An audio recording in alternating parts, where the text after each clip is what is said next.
Welcome to the wonderful world of the Woobles and our first collaboration with Tiny Headed Kingdom and Pip.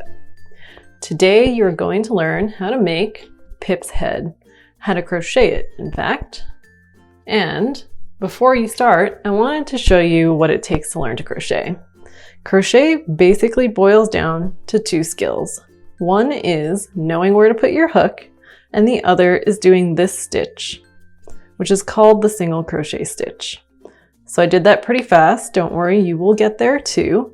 And we're gonna go over in slow-mo in the tutorials later on how you do that. The other thing I wanted to tell you is that if this is your first time crocheting, you're going to make mistakes, and that's totally fine. And if you ever want to get back to essentially the piece that came in your kit, all you need to do is pull on the yarn connected to the yarn ball.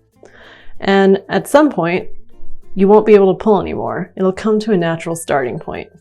And at that point, you know you've reset back to where your kit came from.